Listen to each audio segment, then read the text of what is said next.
All right, what's up? How y'all doing, good people? Happy Sunday, heathens. I am Sheena Butler, your leading heathen, the Reverend Heathen. Okay. Sheena Butler, aka Sister Roots, aka your favorite root worker. You just don't know it yet. All right. And we are back for another episode of Sunday School with Heathens. Shout out to the heathen community, everyone who tunes in, everyone who, you know, y'all say y'all wait for the notifications and stuff. Or listen, it makes me feel so special. It really does. I'm in my dharma. If you know about the seven laws, the seven spiritual laws of success, don't quote me on that title, but it's the Deepak Chopra dude, and he had wrote that. But anyway, it talks about, there's a chapter where it talks about the law of dharma, right? And dharma means that you're in your calling, like you've gone through what you need to go through, but not saying that you're complete, because you're forever a student. You're forever a student and forever a teacher. Okay. But there comes a part on this journey where you've worked the shadows, you've got the understanding, you've got the understanding. You've taken information and integrated it into knowledge and applied it as wisdom. You know what I'm saying? And now you're a walking lesson, you're a walking teacher. And that's when you're in your dharma, when you can take what you've learned, take what you have integrated, take what you have transmuted, and turn it into knowledge that can be imparted and hopefully applied as wisdom in somebody's life. That is the most honorable form, in my opinion. And I'm proud to be in it. And to me, it's a sacred form to be in. It's a respectful form to be in. Like, that's the way that you want to live your life. You know what I'm saying? Like, you want to live your life that when people look at you, they like, they kept it a bean. You know what I'm saying? Like, I love when I meet people who just it's so few and far in between. You know what I'm saying? That you meet a real motherfucker. And it's a delicacy, if you will. And let me say this. Let me say this. Not saying that when you meet a real one that they don't have their things. You know what I'm saying? Because we all got our things.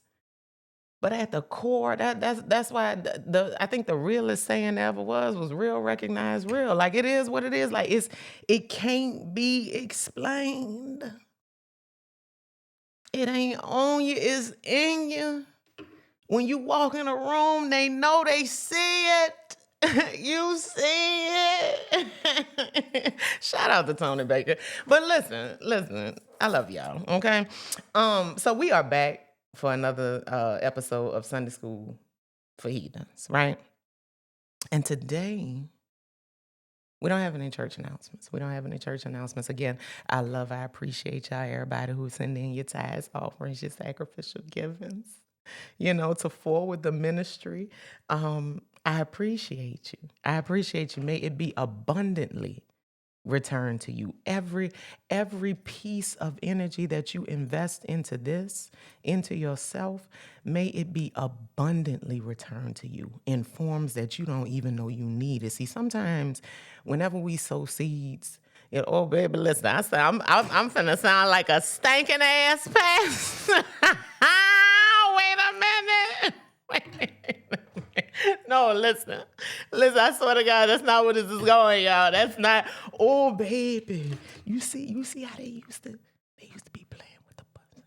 They used to be playing with us, y'all. I mean, getting you ready, oiling you up, getting you ready to sow that seed. That's some funky shit. Okay. But listen, no, what I was going to say is on some real shit, you know what I'm saying? Most of the time when we give, like if we do something for somebody, if we give something to somebody, if we bless somebody, listen, and let me say this, y'all. I ain't gonna stop saying the word bless. I'm not.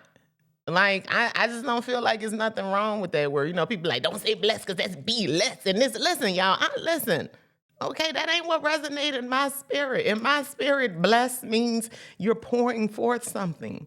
You're pouring forth honoring and offering, and admiration. That's a blessing. So please don't come from me. They say bliss and stuff. Okay, all right. Listen, babes. Damn. Okay.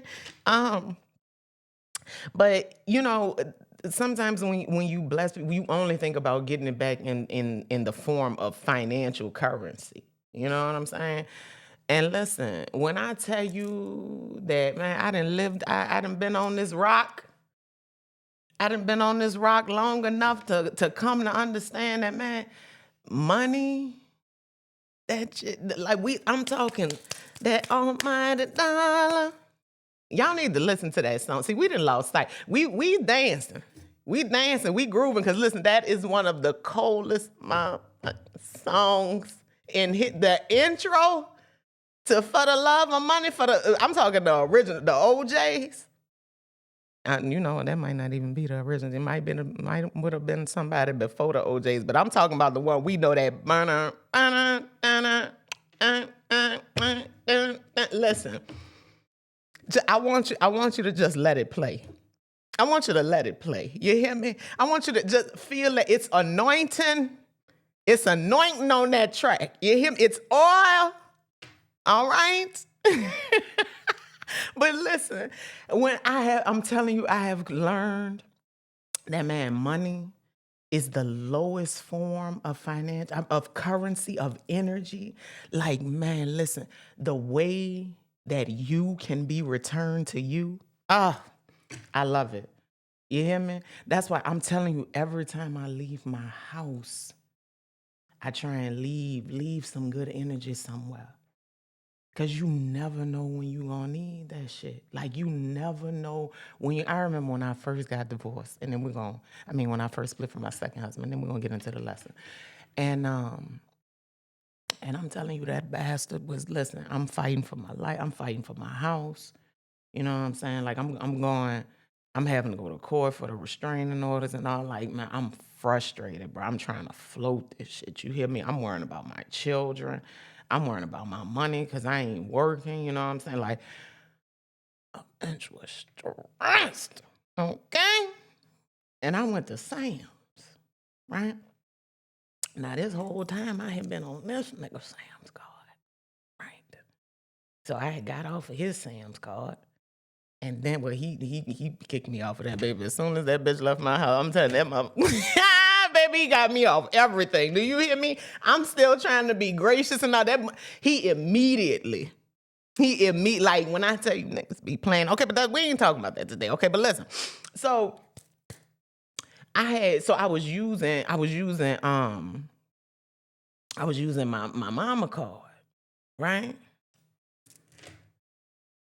Her affiliation. All right, so I go there one day. I was just scanning, I had a little screenshot in my phone. We just scan that bound, do what you gotta do and get out. I don't know if this is incriminating or not. I'm legit now, though, feds. But anyway, so, you know what I'm saying? I come in, and it's a day. It's already a day, okay? It's one of them days, right? So I come in now because I need to get some supplies for my business. We think we need some bubble wrap or some shit, okay? So I come in trying to get the stuff. I get to the counter, I'm let the lady scan the thing. She was like, "Oh, we can't do that." I'm like, "What you mean? I was just in here last week." And she was like, "No, we can't. We don't take." I'm like, but listen, man, I was just in here. You know what I'm saying? Like, please, man. Bitch, you don't see me. I'm about to lose that. Scan this motherfucking picture, woman. Why are you I don't even understand. It's a barcode. Bitch, scan the motherfucking code. Don't do this. I see, man, listen. I see why people be wigging the fuck out. Oh, Lord, if you could think about how many times you done had to actually stop. Like, today could be the day. Today could be the day. Do you hear me? Today gonna be the day I'm gonna make the papers, right? You know what I'm saying? So it's walking through life, you constantly trying to pull yourself back from that shit, right? So anyway, The woman was like, man, we can't do it, blah, blah. She was like, you more than welcome to go and get your membership. So I'm like, you know what, fuck it. I'm finna get a membership. And I let me tell y'all something. I always had this thing where I felt like people who had Sam's memberships, you know what I'm saying? Like, back in the day, Sam's memberships was some elite shit. You know what I'm saying? Like it was, if your parents had a Sam's membership, you you know, you stick your chest out a little bit, like, oh, yeah, damn. Her mom got a Sam's. You know what I'm saying? Listen, say what you want, but I know what it was, okay? Because it involved credit, you know what I'm saying? Like, so to me, a Sam's membership always was an indicator, you know what I'm saying? Like, you was doing all right for yourself. You know what I'm saying? Like, so I always held something special. That was special to me, right?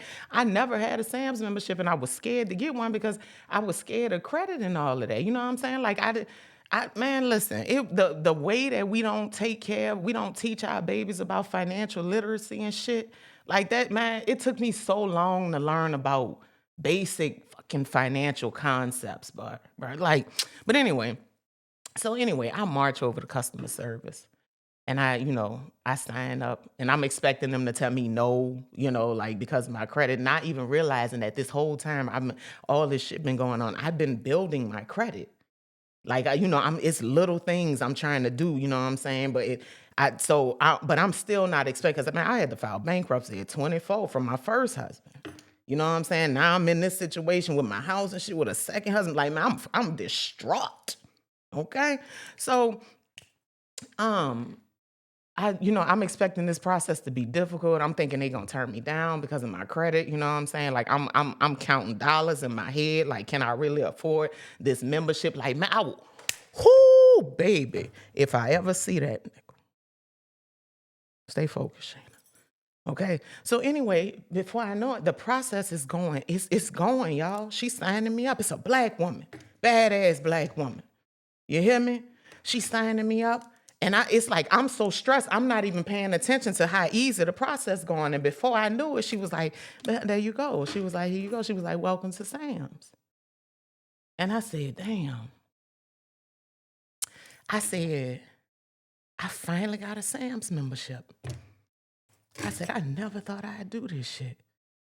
And that black woman looked at me. She said, congratulations, baby. And in that moment, bitch, we crying early, okay? In that moment, that fucking Sam's card meant so much to me.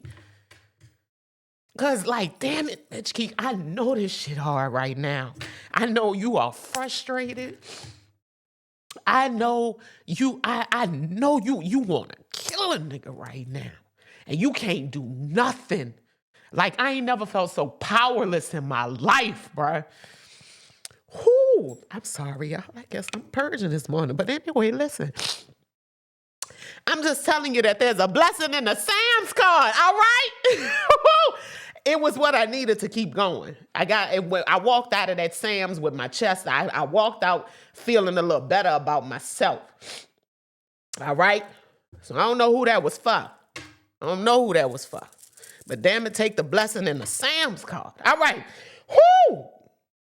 Baby, I wish we had some something that say that. That's how they get you to shout.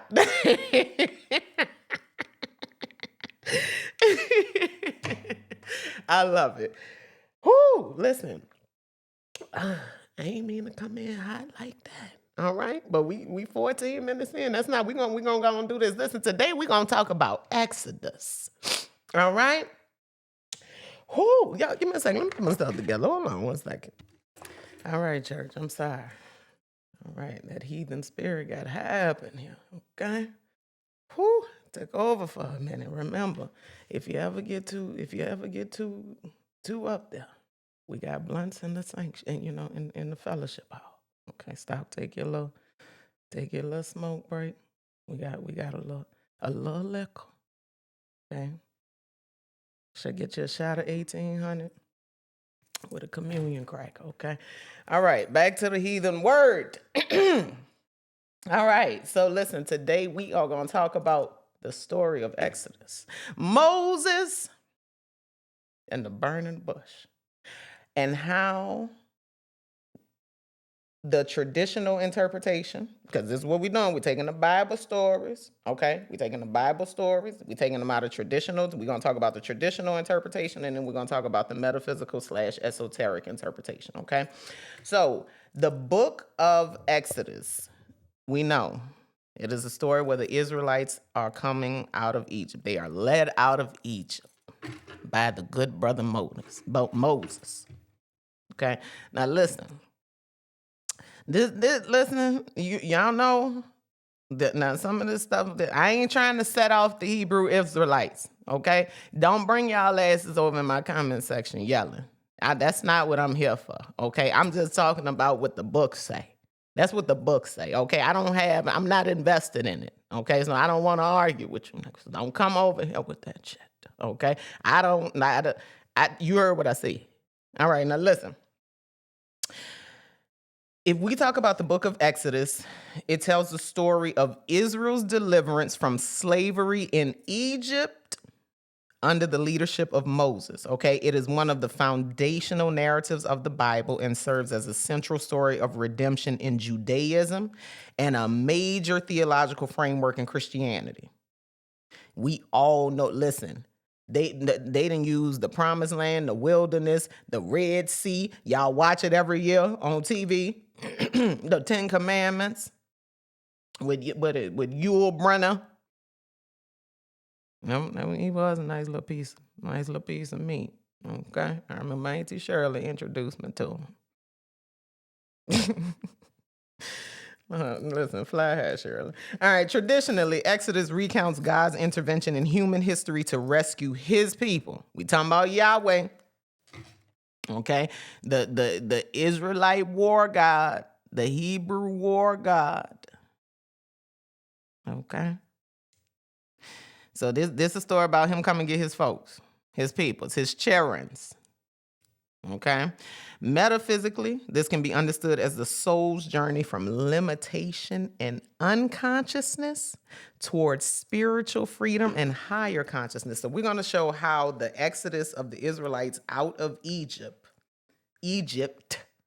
mirrors the journey from your consciousness into the journey of your consciousness from oblivion into awareness. Okay, because we got to make it make sense. Okay, traditional interpretation. The traditional interpretation views Exodus as a historical and theological account of God's covenant relationship with Israel and his power to save. Again, this story ain't got nothing to do with us. For the ones who still holding on to it, I know for the ones who over here, the newbies, you over here because you're looking for some information, some knowledge, some perspective, some insight. You got questions. All right. The first thing you need to know is that book ain't got shit to do with you. I just need for you to know once you can get that through your mind, you can really start having some conversations. Okay. And his power to save. Egypt represents the place of bondage. The Israelites have lived under oppression in Egypt. They are under a Pharaoh who enslaves God's people and subjects them to forced slavery. Okay, Egypt becomes a symbol of suffering, injustice, and human helplessness. I got theories that we don't have time to get into today about a whole bunch of stuff surrounding Egypt. Now, listen, I ain't trying to set the hoteps and stuff off either. Okay, listen, we're not here. We got to keep the story simple in the Sunday school for heathens. Okay, but when I tell y'all this shit gets deep, if you really go looking into Kemet and ancient Egypt and think it's amazing how they vilified Egypt, especially when it's the original land of the big boss.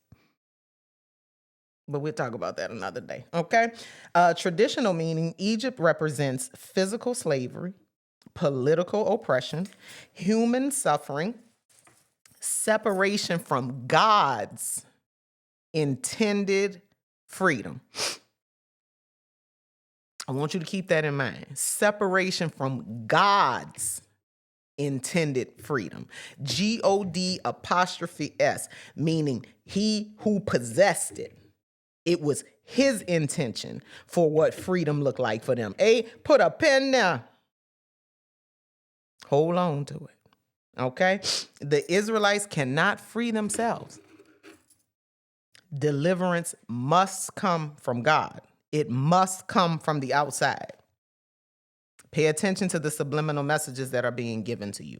Okay? I want to tilt this up just a little bit. Okay, good. Moses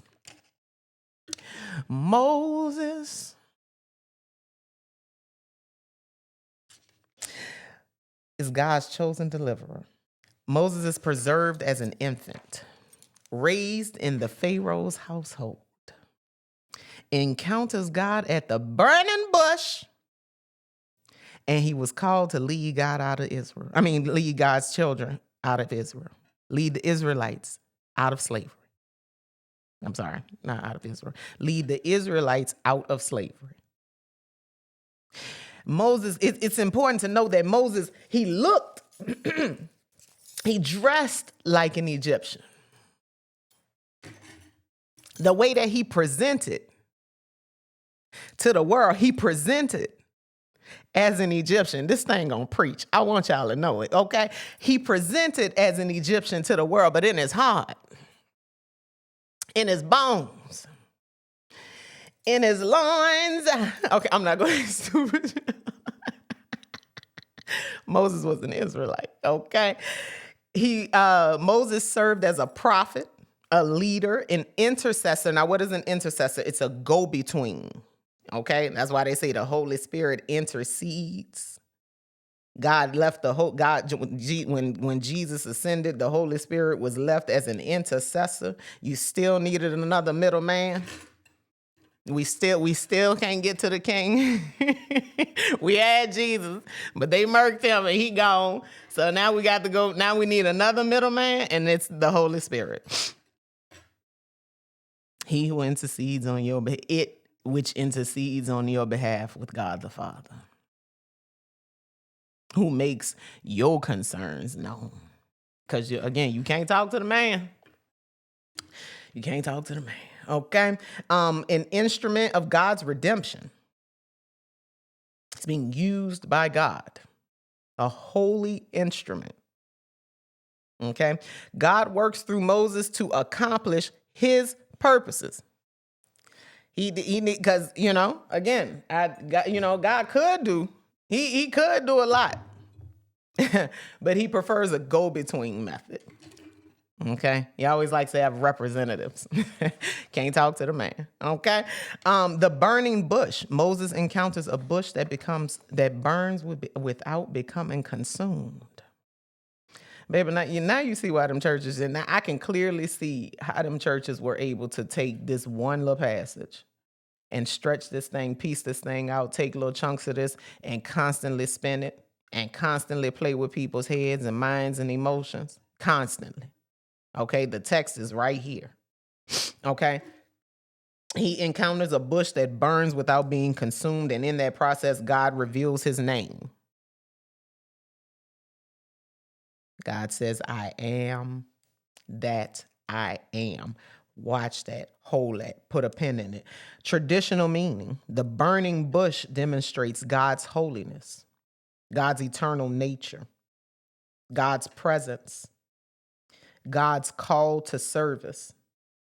Moses received divine authority for his mission from a burning bush. Because even in that moment, when you being called to do something as big as that, when the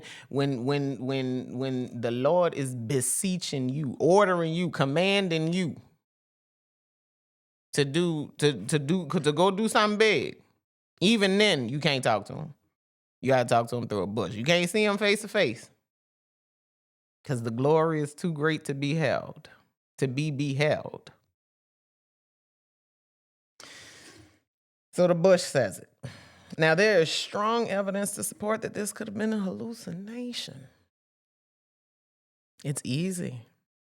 I mean, we use these stories as foundational frameworks to how we live our lives. And we never consider the reality of it. If a man emerged from the wilderness today, from, let's say, what's a part of the world? Hey Siri, what part of the world has patches of wilderness? Wilderness areas can be found in almost every state of the U.S., from the icy Glacier Bay in Alaska to the arid Black Rock Desert in Nevada. All right. So listen, let's say a man comes out of the woods in Black Rock, Nevada, just come out of the wilderness, and say he got told by a burning bush that he need to go liberate a whole country of people from slavery. And he said God told him to do it. My nursing license, my mental health course that I had to take to get my license, that right there, shout out to Dr. Sam Masheri. I don't know if he's still alive or not, but he was our mental health clinical leader. I can't remember the lady who taught it. I think it was LaShaw. I can't remember that lady name, but in the mental health course, we had to learn about signs and symptoms of mental illness. And if we are going according to today's standards, Moses had a mental illness. That's why one of the first symptoms of mental illness is for somebody to start saying that they have directly communicated with God. God told them to do this grand thing, because the next sign of a mental illness is delusions of grandeur. Grandiose ideas and messages. I find it strange that the very thing that we base our life on, we bank our soul on, one of the most important things, the framework. We use these stories as a framework. But then we lock people up in real life if they say anything like this and medicate them. And we're going to keep it moving right along. Pharaoh. Pharaoh's army drowned in the Red Sea. Oh, Mary, don't you weep. Martha, don't you mourn. Oh, Mary. Listen, come on now. Pharaoh. We don't know what Pharaoh, because the Bible never specifically named what Pharaoh it was. And there is strong evidence to support that this was done intentionally. We don't need to put a name to it, because Pharaoh represents a social construct.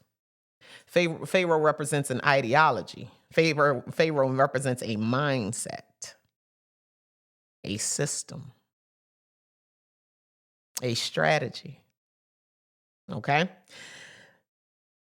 Pharaoh repeatedly refuses God's command, which was, let my people go.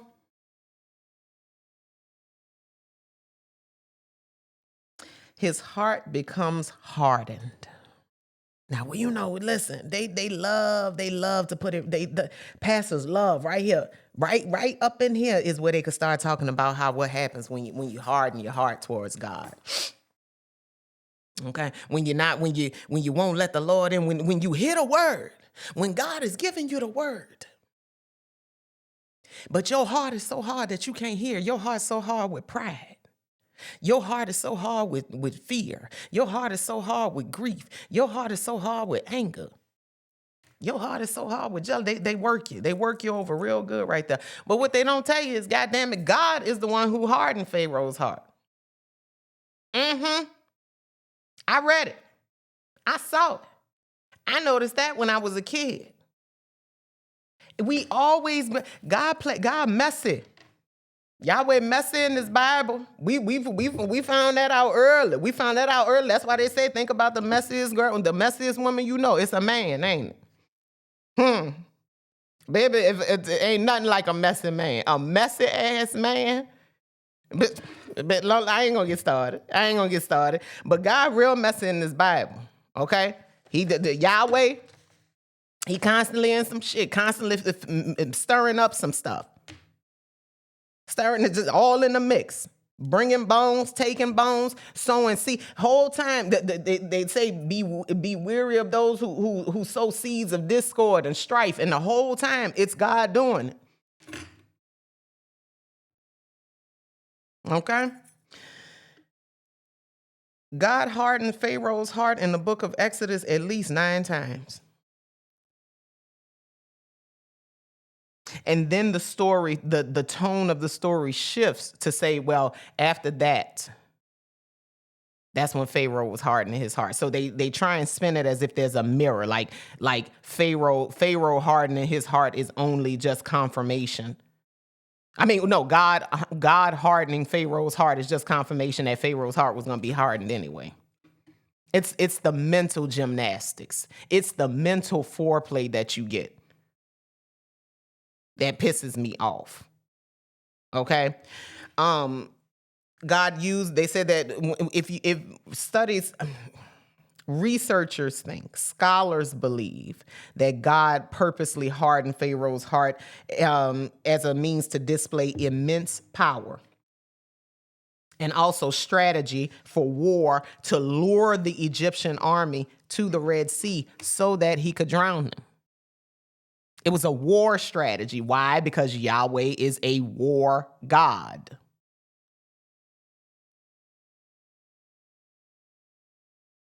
Okay? If we call it what it is, it's baiting.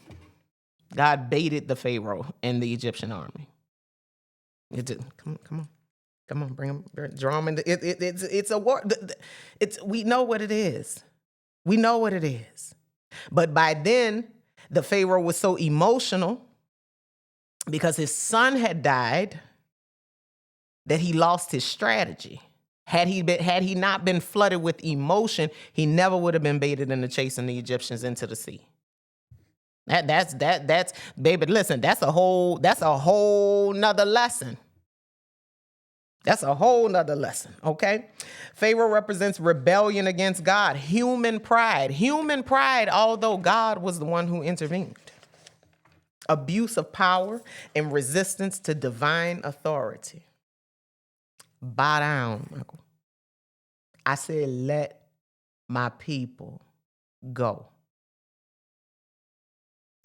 The 10 plagues, God sends judgments upon Egypt. Water turned into blood, frogs, gnats, flies, livestock disease. Listen to what we're hearing.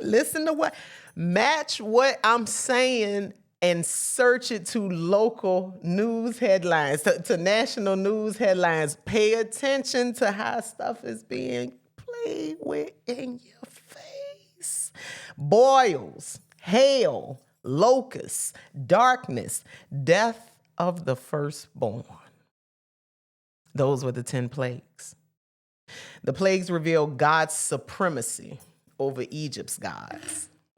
But this is a one-sided story because remember, we're reading the hero's version, the self-proclaimed hero. We don't know what really happened out there in Egypt. Excuse me. There's strong evidence to support that none of this shit ever happened. Moses never existed. Again, the Bible is a book full of allegories and metaphors, parables, stories to get you to understand the big concepts of life. Okay? The plagues reveal divine judgment, God's protection of his covenant people, and the consequences of resisting God. This is a fear-mongering story. This story could be used to fear-monger, or it could be a call to action. Which one is it for you in your life? But we're going to get there. Hold on one second, okay? The Passover is when the Israelite... Excuse me one second, y'all. Excuse me one second. My stuff is getting low. I emptied it. Give me one second. All right, I'm sorry. So the Passover is where the Israelites placed the lamb's blood on the doorpost of their door so that the death angel would pass them over. We all know this story, right? What I could never understand is why they had to do it.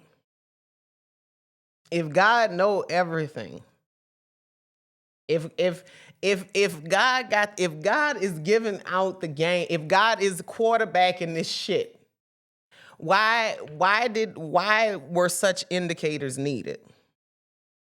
The Israelites didn't sleep inside the city.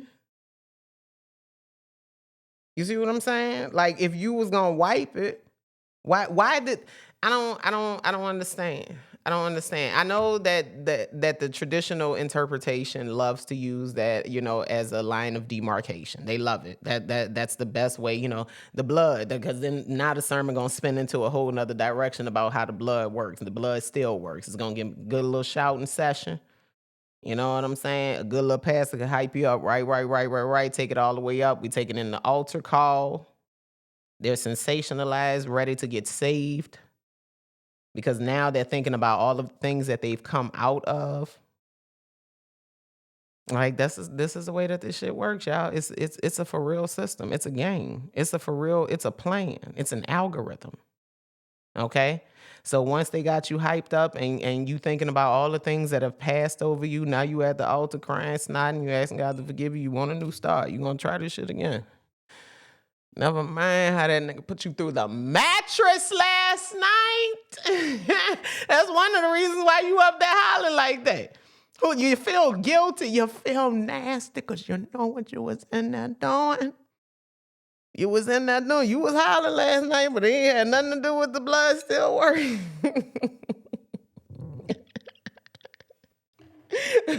Baby, listen.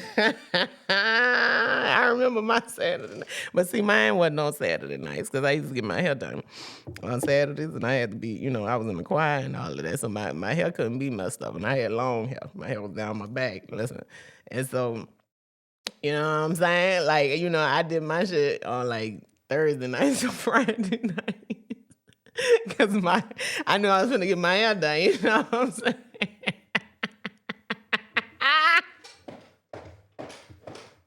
Let all things be done in decency and in order. Amen.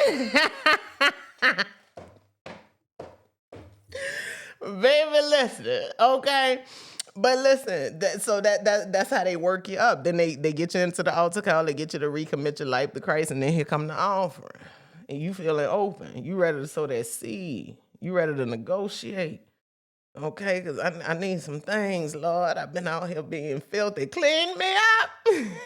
Make me over.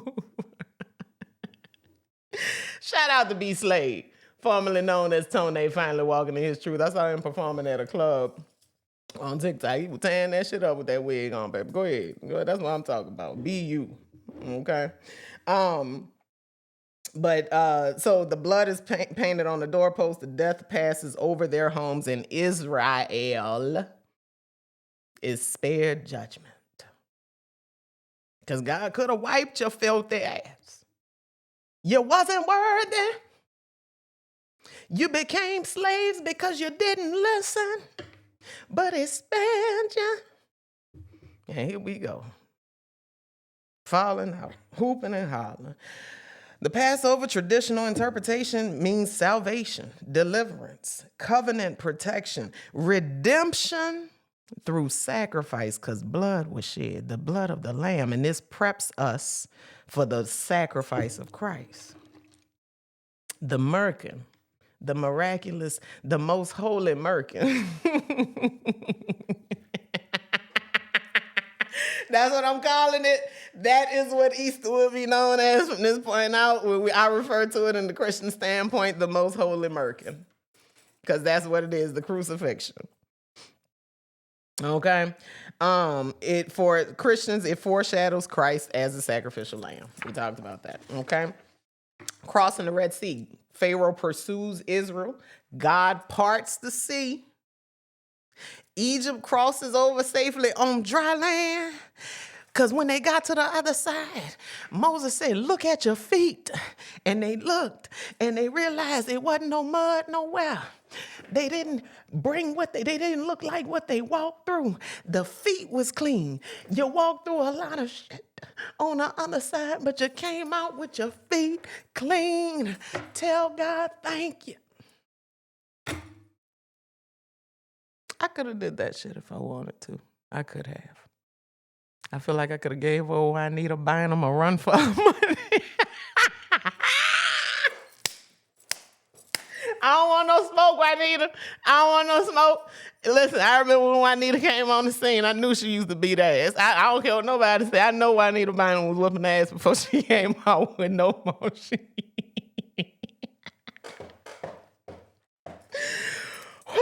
Okay. Egypt's army is destroyed. The traditional meaning, the crossing of the Red Sea symbolizes and demonstrates divine power, salvation from impossible circumstances, God's faithfulness, victory over oppression. And then the wilderness part of the story, Israel travels the desert towards the promised land. Because God done told them, listen, I got somewhere for y'all. All right, we done got up out of there. I done got y'all up out of there. So I got somewhere for y'all. It's some people over there because that's it's already they shit. Don't worry about it. I said it's for y'all. Okay. And you know, my thing is, why that land, bro? Why out of all the places in the world, you are God, big homie. Why had to be that one where the people was already at? Why? You were a cloud by day. No, you were a pillar. Yeah, what was it? A cloud by day and a pillar of fire by night. You sent holy bread, manna, and there's some research said it probably wasn't even bread. We don't know what the fuck manna was. Some people say it looked like quinoa. But up pissed me off so bad. We done just did all this miraculous shit and all we get is some quinoa, man. Oh, listen, the way that the Bible be playing, listen, it's all good, but listen. But you did all that and we couldn't get some land that wasn't already occupied. But nevertheless, listen. So they supposed to go over there. Now, mind you, the initial trip was only supposed to take 11 days. All right? They ended up in that motherfucker for 40 years.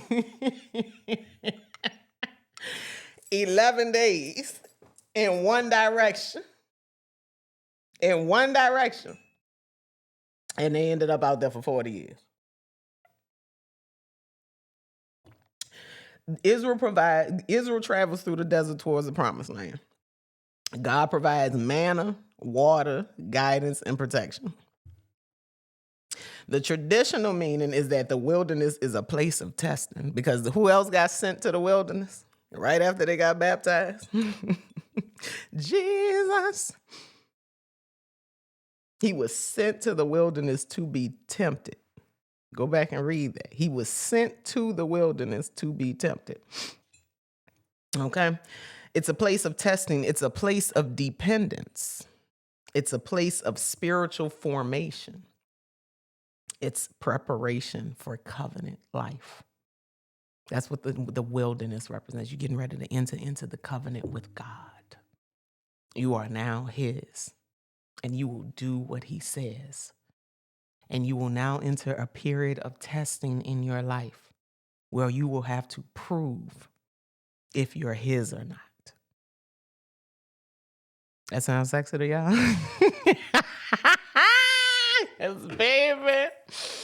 May that type of love never find me again. I'm straight off there, bro. I'm straight. I'm done with sacrificial love. He take that shit too far. He don't know when to stop.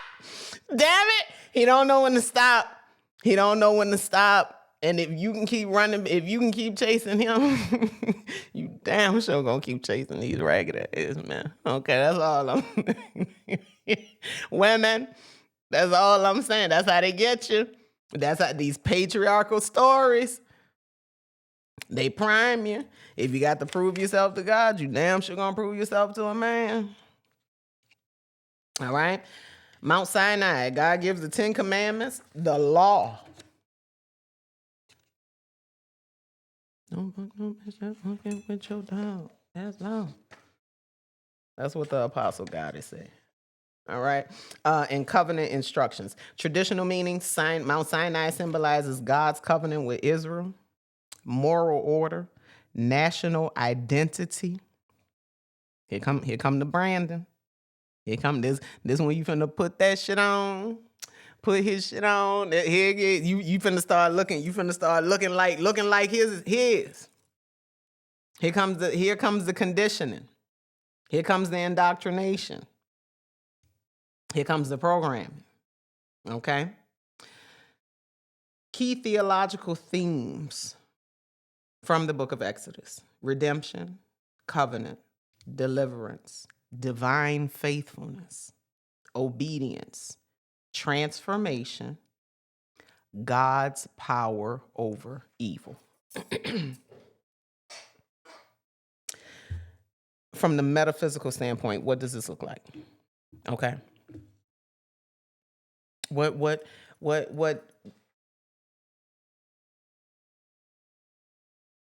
how ain't nothing like realizing you've been holding yourself hostage. Ain't nothing like realizing. I hope y'all can't hear my stomach growling. I started a fast today. And these hunger pains gonna take my ass out for a minute. There's nothing like realizing how much you have restricted yourself. How much you've limited yourself. How much you've kept yourself in bondage, in slavery. Sometimes not to your own, not at your own will, not purposely, you know what I'm saying? But to be willfully ignorant, in my opinion, is one of the most insulting things that you can do to yourself. I mean, to be blatantly ignorant, to be willfully obtuse, to be oblivious to that which should be apparent. It's the greatest disservice that you could ever do to yourself. So the traditional interpretation focuses on God's rescue of a nation from a physical slavery. The metaphysical interpretation asks another question: what if Egypt, Pharaoh, Moses, and the Promised Land also represent conditions within human consciousness? What is consciousness? Consciousness is God. Consciousness is awareness. Consciousness is the realization that you are a sentient being. It is intelligence. There are different levels to it. Okay? When in the medical field, when you assess a patient, first thing they want to know is the patient's level of consciousness. Come on, nursing and preach. Okay? How with it are you? Because that's what that means. What is your level of consciousness? Okay? And we go anywhere from awake, alert, and oriented to unresponsive. So where are you? Are you unresponsive? Meaning we can't, hold on, wait, slow it back, pull it back, Shayna, pull it back. Rather than describing only an external journey, Exodus can be understood as a story of every individual's movement from limitation, fear, and bondage, lack mindset, limited consciousness, little to no self-power, no self-autonomy, no sense of self-governance, no sovereignty. Okay, towards freedom, awakening, and spiritual maturity. The outer story becomes an inner map. Okay, so what does this look like? Excuse me. Egypt is the lower state of consciousness. Egypt symbolizes a state of consciousness that is dominated by fear, limitation, material attachment. You can't let shit go. You think everything in the physical is what defines you. You think everything in the physical is what's holding you up.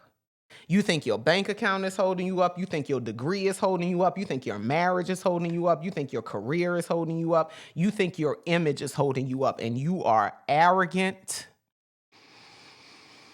You are dangerously arrogant.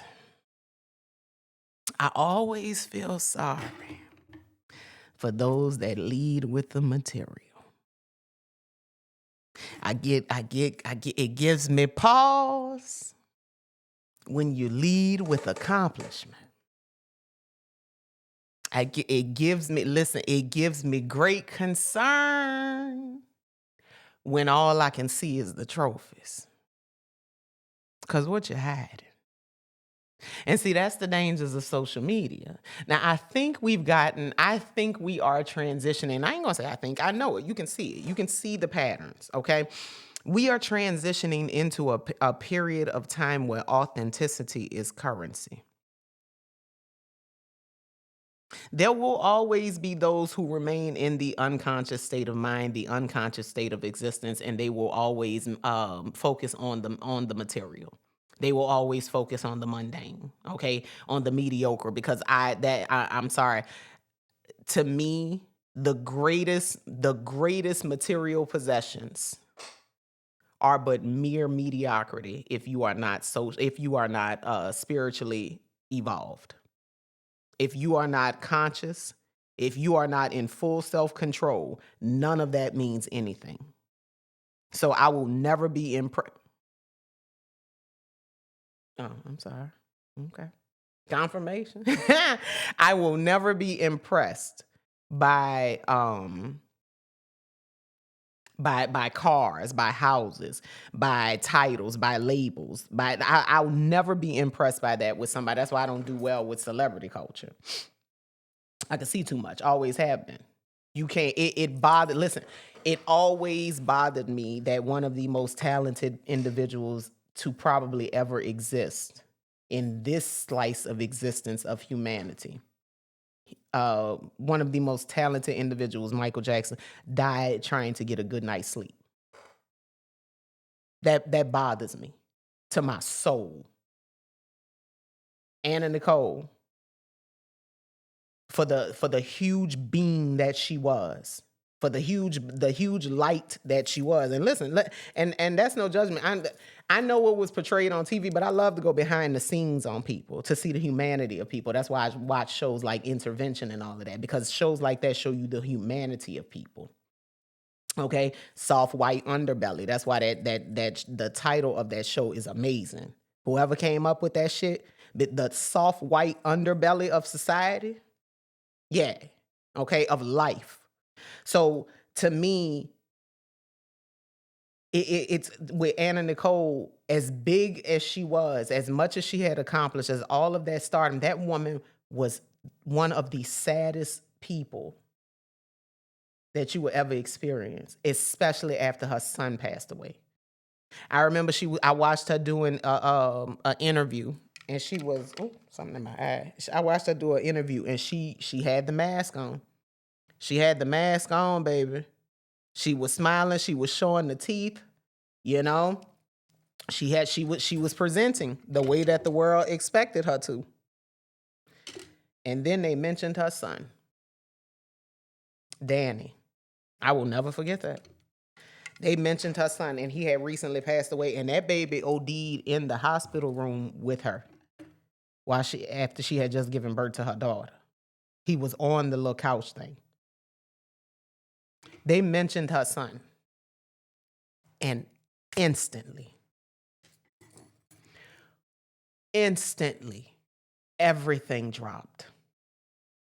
And she turned inward on herself. You could see her ball herself up.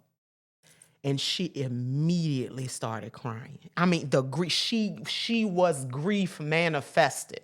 I will never forget that. I got the feeling that's in the pit of my stomach right now. I'll never forget that. That was 20-some years ago, I know.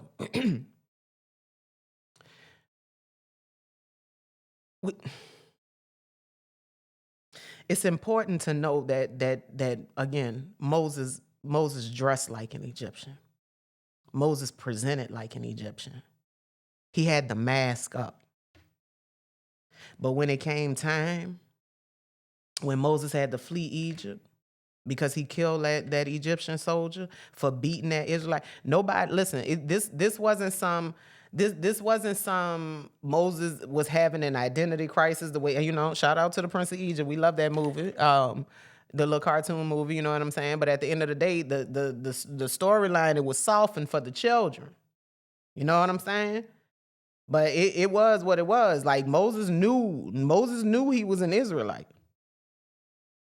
You see what I'm saying? Like when he saw, but it wasn't when he saw, if you read that passage, when he saw that Egyptian soldier beating that Israelite, he just killed him off the rip. And then he hid the body. This wasn't a as far as we know, this wasn't a moral ethical dilemma. Moses saw some shit he ain't like and he handled it. We overlooked that fact. Like we overlooked the fact that a lot of these niggas that we look, I'm sorry. A lot of these figures that we be pumping up, these biblical characters, these were men who had committed crimes. They were criminals. They were degenerates. But then they hit you with the God doesn't call the qualified, he qualifies the called. Bullshit. That's why you can look at these pastors and their deplorable selves and know them, see them, understand the humanity of them, but still jade yourself.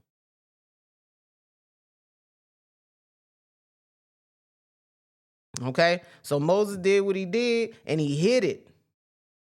And when he went to break up a fight, one of the people he broke up the fight between some Israelites, and one of them Israelites said, "What you gonna do? You gonna kill me like you did that Egyptian?" Moses ain't on nobody's song. So when he said that, he was like, man, he said, well, shit, if you know, then the Pharaoh got to know. And when the Pharaoh found out, he was finna kill him. That's why Moses left. And then the story about how he met his wife, how we spin that as a love story and all that. Nah, this like we gotta take anyway, listen. It was important to note that Moses knew who he was, regardless of what he looked like. Moses knew he wasn't one of them. And no matter how much you walk through life trying to act like, trying to present like, being led with the ego, and let me tell you something, the ego is not a bad thing. The ego is the ego is the thing that we use to present. It's how we dress it up. It's how we mask it. It's how we allow it to lead and to dominate. The ego is supposed to be under divine authority, divine submission. The ego is supposed to be in all its authenticity. All right? So Pharaoh represents the ego. No, I'm sorry. Oh, let me finish up with Egypt. Egypt is not merely just a place. It is any state in the soul where the soul becomes trapped by fear, addiction, limiting beliefs, emotional wounds, and spiritual ignorance. Spiritual ignorance is simply no knowledge of self. That is what spiritual ignorance is. And spiritual knowledge is knowledge of self. It has nothing to do with the outside of you.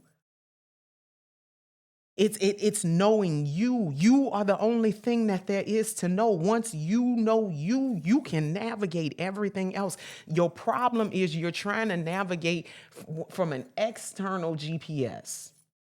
And you're ignoring the internal GPS, okay? Pharaoh symbolizes the egoic self. These characteristics include control, pride, resistance, fear of change, attachment to power.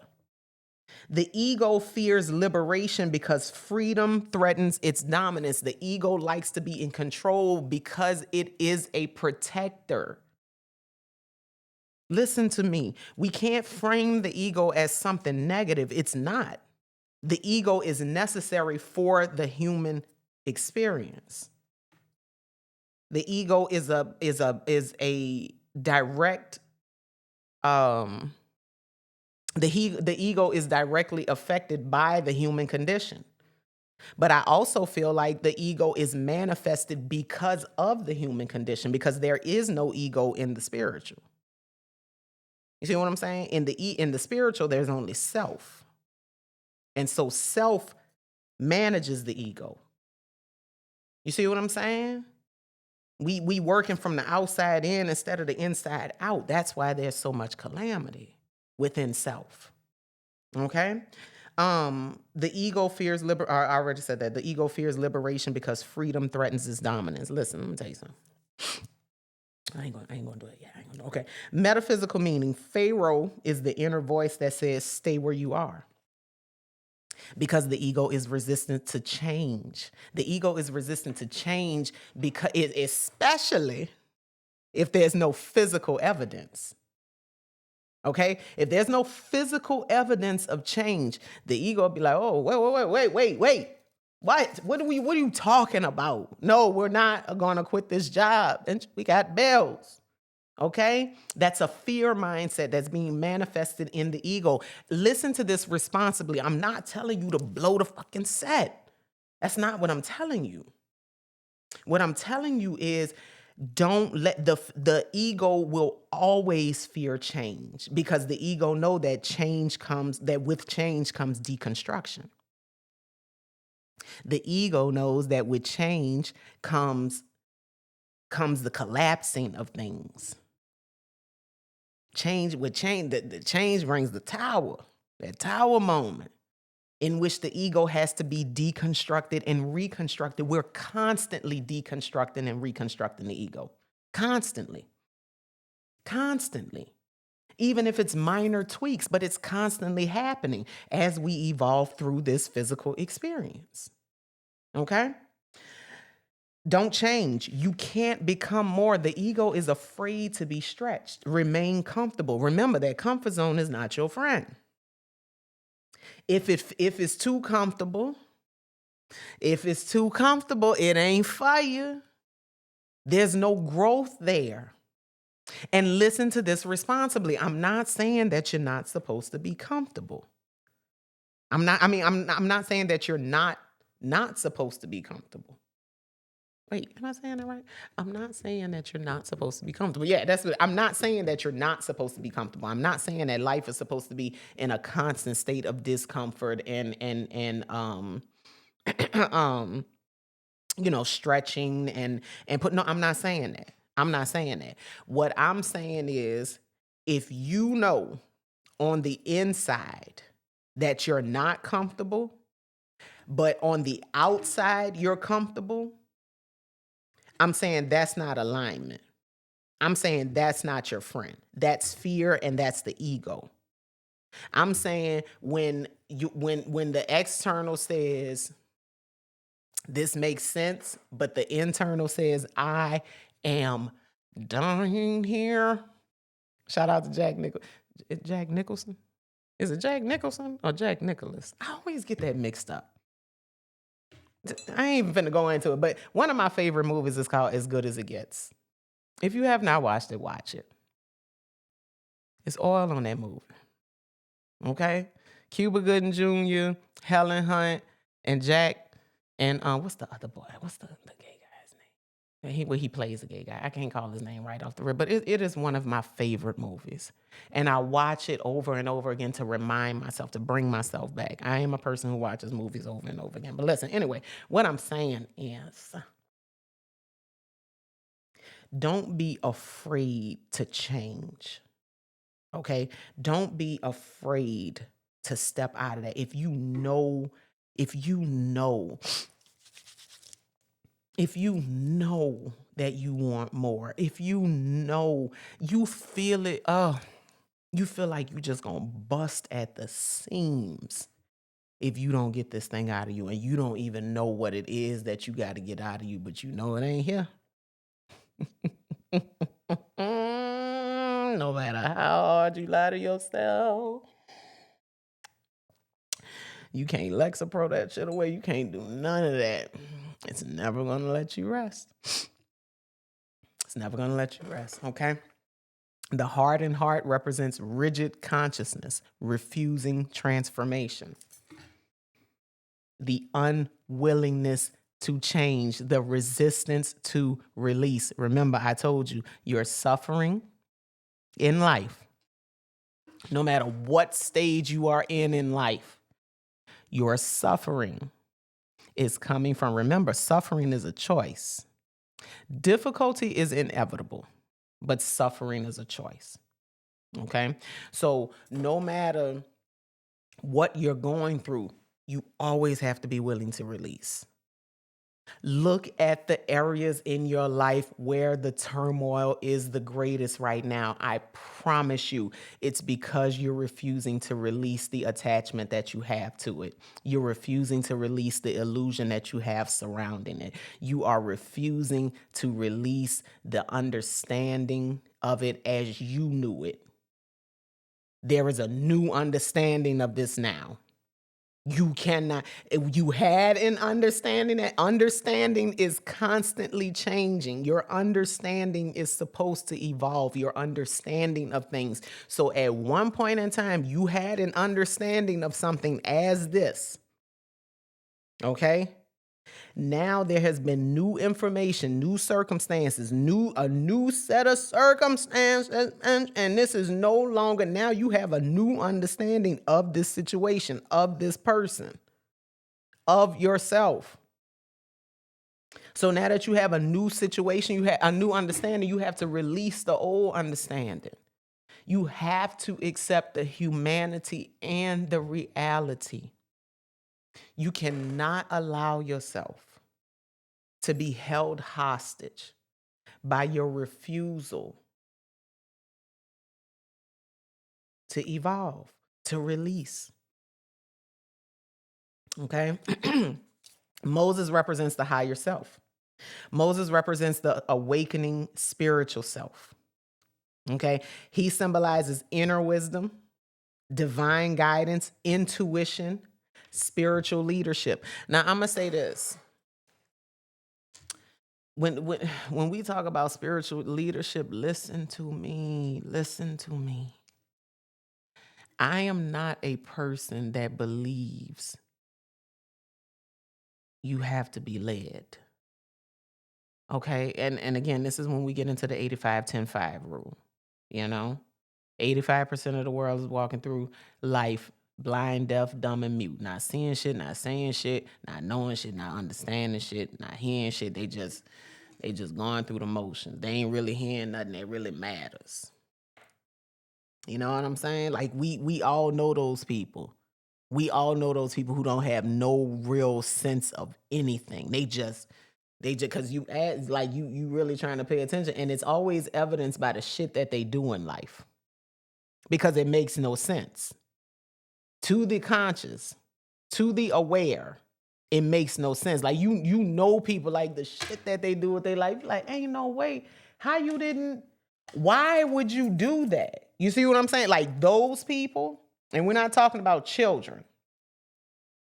Okay? Those people, that's the 85. 10% of population understands that 85% can be led, can be manipulated, can be directed, and they capitalize upon that. And then 5%, who are the teachers, shout out to the righteous teachers. Jesus was a righteous teacher. He was trying to teach the 85% because the teachers understand that when everybody has knowledge of self, when everybody has understanding and understanding, there's no need for a leader. And I feel that way even in a spiritual sense. You don't need a spiritual leader. You are supposed to lead yourself. You can have spiritual teachers, spiritual guides, but listen, even then, a spiritual guide should always guide you back to you. Anybody on these platforms calling themselves any type of guide, they should ultimately be leading you back to you. That's why I'm for one, that's why I stopped my sessions. That's why I stopped reading and all of that for people. Like I said, I'll post the collective reading, you know what I'm saying? I'll post the collective, energy session, energy guidance post or something like that. You know what I'm saying? But I had to stop doing the collective, the individual ones, because people want you to tell them what to do. And that's not what I'm here for. I'm here to guide you to yourself. That's all I'm doing. No matter how I'm doing it. Whether it's me doing it on Sunday with Bible stories, whether it's me doing it on a Monday with TikTok, or on a Wednesday with Facebook. That's all I'm doing. I'm guiding you back to yourself. So be mindful about who we sit under as spirit. Be mindful about getting into hierarchies even in spirituality. And there is no hierarchy in consciousness. It's just levels to this shit. Okay? So the metaphysical meaning, Moses is the voice within that hears the call to freedom. He is the part of consciousness that recognizes that there is more to life. Transformation is possible. And freedom is available. And when I say freedom, I mean true freedom, not someone's intended version of freedom for you. That's why I wanted you to stop and put a pin there at the beginning where it said that the Israelites went against God's intended version, intended freedom for them. You got to be careful about letting people determine what freedom looks like for you. You understand me? Should nobody be telling you what's good for you? Nobody. Nobody should be making decisions for you. Women, nobody. Okay? Moses is the awakening soul. Get to know your awakening soul. Don't run from it. The awakening soul is the part that's so scary because it comes and it speaks a language that you are afraid to learn. The awakening soul comes in and starts putting out ideas that will shake you to your motherfucking core. Because who is this? What? Girl, what you talking about? We could do what? Who finna do that? It comes and it starts speaking everything that you're terrified of. The awakening soul comes and says, hey, listen. Think about all of this good shit that could happen. I know you've been sitting in here overanalyzing and thinking about all of this terrible shit, but listen, what if the awakening soul comes in and says, listen, what if possibly humor me? Like how we used to say back in the day. So picture this. So boom. All right. The awakening soul comes in with the so boom. Bitch, what we doing? What we doing? Like, like you been playing shit small. You been playing it real close to the chest. What's going on with the hook? What? This how you move? You cool with that? You like this? Okay. The burning bush symbolizes a spiritual awakening. The burning bush symbolizes an encounter with higher consciousness. This is the awakening, the Kundalini awakening. This is the coming to self. This is the meeting with God.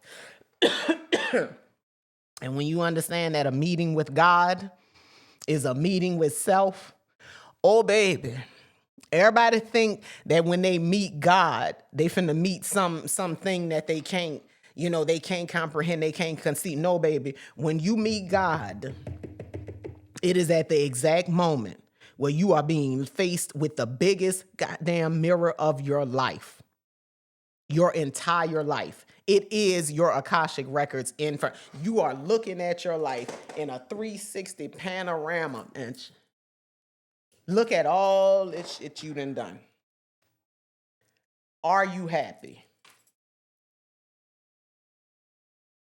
Look at all this shit you done got. Are you happy? Consider all of the things that you wanted to do. Have you done them? Consider everything that you think, believe, and feel about yourself, your life, and the world. Do you really feel that way? That is the meeting with God. When you hear people talk about they met God, I saw God, ask them where they were when it happened. And what was you doing? What was you doing? Some people say, I met Jesus in a nightclub. God came to me when I was on the whole strip. When I OD'd. Yeah, you know why? Because God is the voice that says, what the fuck is this? How did you get here? How long have you been here? And most importantly, how long you plan on staying here? Because we need to get the fuck out of here. That is the meeting with God. I hate to hear all of these stories about how they said God came to them and he showed them a billy goat with a jelly donut and all kinds of stupid shit. Just listen, I was fucked up. Okay? I was out here tripping. And baby, I had to sit down. I remember one of my homegirls called me. A chick that I love dearly. And she said, I knew she had been through some things. I had heard about it, but it wasn't my job to overstep. You know what I'm saying? I don't believe in walking into people's shit. Because sometimes people need to be with their shit.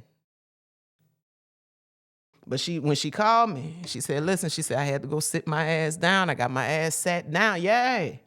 Because sometimes, man, we be out here wilding. Whatever the fuck that looks like.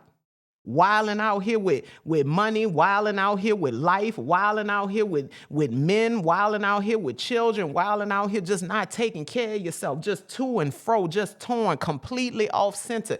Ain't got no sense of self-connection. And that's when you get sat down and you meet with God, which is self.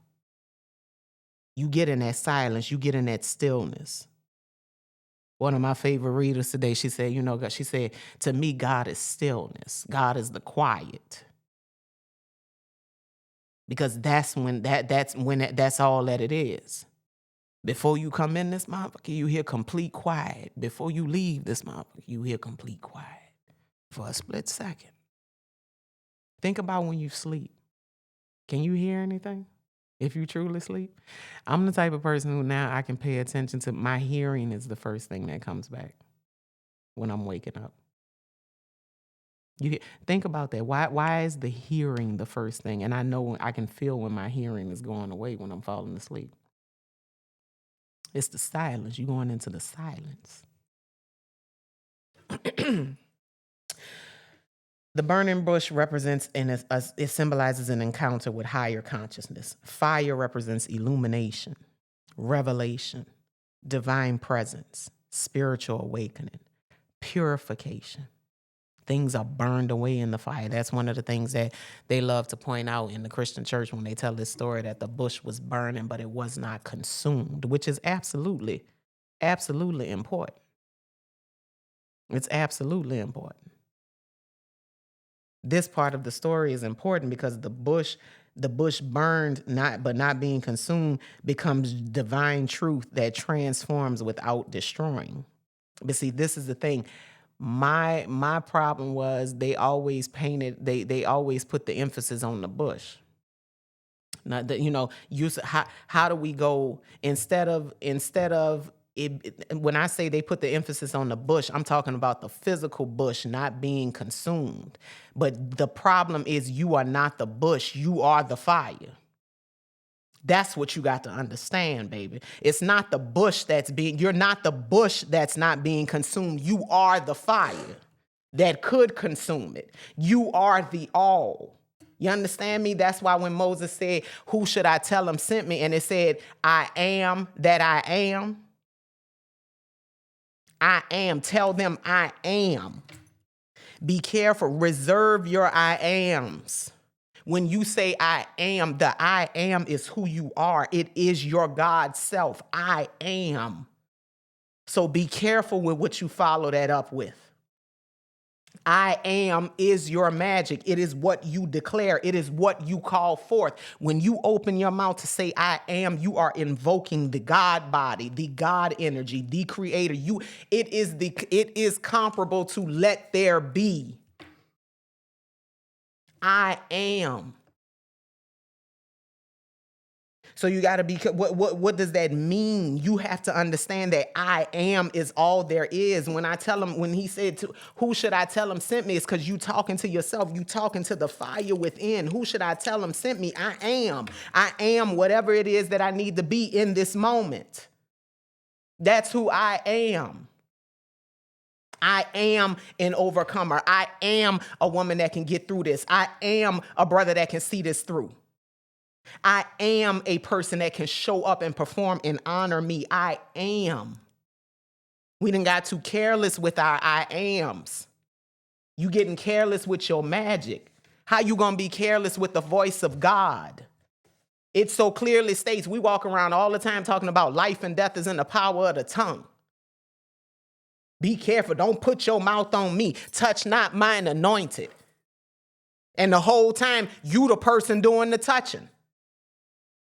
You the person with the negative tongue. Damn what everybody else got to say. You tell yourself every day that you ain't enough. And this is the thing. The I am is just the final invocation of it. Because you've been cooking up the spell the whole time with how you don't honor yourself. Communication ain't just verbal. You tell yourself every day that you're not enough because you don't take care of yourself. You tell yourself every day that you're not worthy because you let people play with you and disrespect you. You tell yourself every day that you are undeserving because you don't show up and demand and take what's yours. You tell yourself every day you are a coward. And then you invoke it with your mouth. I am lost. I am going crazy. I am so tired. You see how you put all of that out there so that it can manifest in the physical for you? After you done brewed it up and cooked it up on the inside, now you're going to put it out so it can manifest and mirror it back to you because you are so supported in whatever it is that you believe, whatever it is that you stand on. You are so supported in that the universe will mirror it right back to you. God will give it right back to you because you took the God on the inside, cooked it up, and gave it to the God on the outside to manifest. Look at the flick of the wrist, baby. You've been cooking up dope your whole life and don't even realize it. Get your shit together. Okay? Transformation often disrupts what no longer serves us before freedom becomes possible, and that is where we stop. That's where we get stuck at because we don't want to disrupt nothing. We don't want to shake nothing up. You want to move, you want to change, but you don't want to pack. You want different. You want elevation, but you don't want to throw stuff away. You don't want to release. Do you really want this? Or do you just want to be more comfortable in your bullshit already? Because some people don't want change. They just want to be more comfortable. So that's why when they find something that make them a little more comfortable, damn, change. Listen, we got to get into it. Most women don't really want to be self-sufficient. They don't really want that grind. They'll fake it a little bit. They'll get out there. They're going to go to the gym, get a couple of Fashion Nova sets. But hopefully, we meet a nigga with a paycheck up in there. And so now I ain't really got to do all this no more. You see what I'm saying? That's not everybody's story. But 85% is a lot. Okay? So most people don't want change. They just want comfort. Even if that comfort is in dysfunction. Comfortable dysfunction will suffice for a lot of people. 85%, in fact. Okay? Passover symbolizes spiritual protection. The lamb symbolizes innocence, purity, and divine consciousness. The blood on the doorpost represents alignment with higher truth. Passover teaches that transformation requires surrender to divine guidance rather than fear. Okay?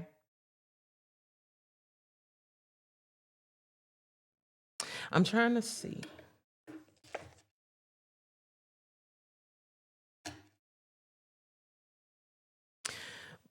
Blood represents covenant. The lamb represents innocence. Death represents transformation. God represents higher consciousness.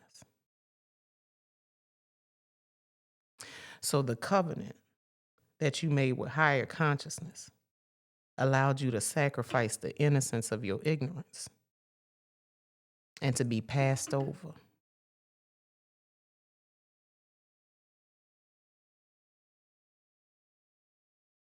To be passed over. I got to sit with that thing a little bit more. I might come back on that. We might get a Bible study out of this one. Because I don't feel like I don't feel like I done took everything that I needed to. We might get a Bible study out of this one. Crossing the Red Sea is emotional liberation. Water symbolizes the emotion. In tarot, in the spiritual, all of that in the metaphysical, water will always symbolize emotion. Be like water. Emotion and intuition flow. Water often symbolizes emotion in the subconscious mind. The parted sea represents moving through emotional barriers rather than being controlled by them. If water is emotion, if the Red Sea was the emotional barrier between bondage and liberation, the parting of that represents taking yourself out of a position of fear, crossing through those emotions, and coming out on the other side liberated. Okay? And understanding that when you pull back emotions, there's dry ground under there. Come on, preach it! There's dry ground under there. Okay? Don't emotions, they look, that's a Red Sea, a sea.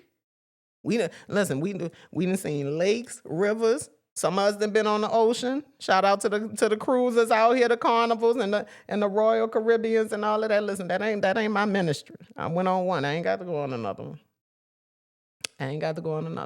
Okay, but that's a lot of water. We talk about the ocean, and then we talk. Which one? It's the ocean, and then it's the sea, and then the ocean. So I need to look up the categories again. But listen, that's a lot of water. You talking about crossing a sea, man? A sea? You know how tall them walls had to be when the water split? How tall? Because they walked on the bottom. You listen to what I'm saying. The emotions was high, the waters was high. They had to get down to the bottom. The dry ground on the bottom, get through, push the emotions back, push the waters back, get to the dry ground. That's all it's saying. Okay? Crossing the Red Sea is the moment when old limitations lose their power. Okay? It marks the transition from bondage consciousness to freedom consciousness. The wilderness is spiritual development. We know that. Listen, don't look at it as testing. I hate how they paint it as testing, as temptation. When you present something as a test, as something to be passed, something to be overcome, something to be accomplished, it puts an unnecessary level of stress on it, an unnecessary level of frustration on it. You're being developed. Take your focus off of the circumstances and listen and pay attention to the tools that you have. Take your focus off of the desert terrain. Take your focus off of the dryness of the situation. Take your focus off of the lost feelings of desperation. Take your focus off of that and pay attention to your tools. What do you have in your bag? You got a water canteen, so you don't have to worry about dehydration. You got something that you could lay on. You got something to protect you from the heat. You see what I'm saying? Look in your bag. That's what spiritual development is. Look at the wilderness as that. You stepped out into new territory. Now use your tools. Use what you brought with you. When you was walking through that sea, listen, a sea is a far place. They didn't walk over in a couple of minutes, and then they said it was hundreds of thousands of people. We act like this shit happened in like 10 minutes. But when you walk through that, now that you're on the other side of that, use your tools. Don't be afraid. Stop running. Don't try and it ain't nothing back there but water. You can't go back. You have to get to the point on your journey where you can't go back. That's not an option. I realized that about myself about 6 months ago. It's not an option. I can never go back. I can never. The sea has officially closed in. There's nothing for me to go back to. There's nothing back there for me. In no way, shape, form, or fashion. Mental, spiritual, physical, emotional, energetic. There's nothing back there. So you got to move, okay? Growth occurs in uncertainty before manifestation appears. If there's a reason, if you're wondering why you're not manifesting, it's because you're not growing.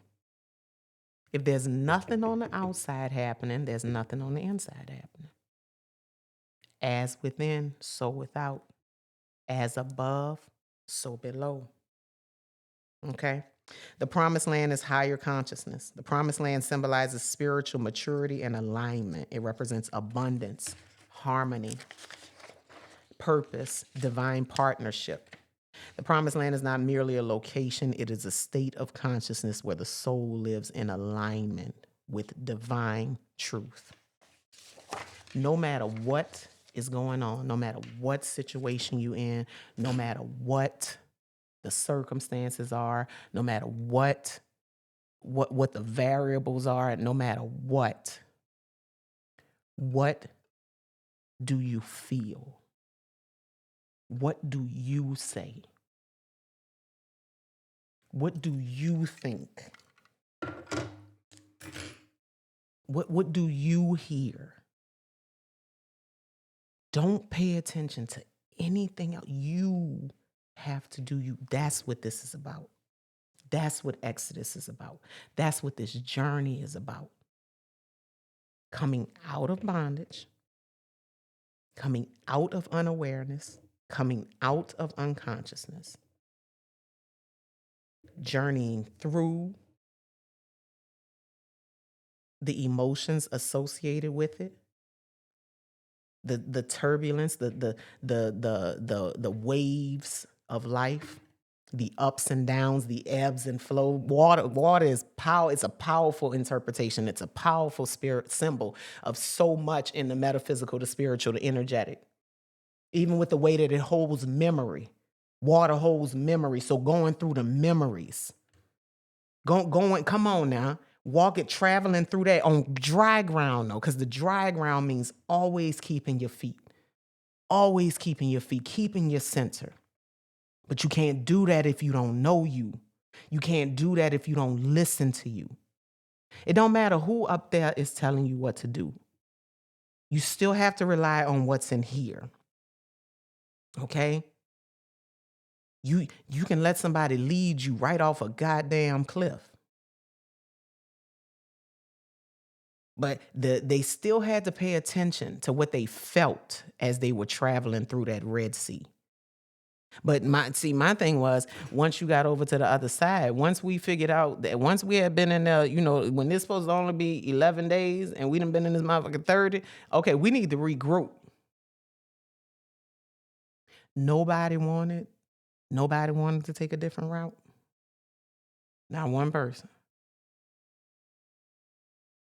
That also symbolizes going with the flow, going with the masses, it's easy to go with the emotions. It's easy to stay with the crowd. But once you get to that other side, now it's time to reestablish. Now it's time to reconstruct. Now it's construction time. Everything has been deconstructed. Now it's construction time. Happy Sunday, Heathens. Have a good one.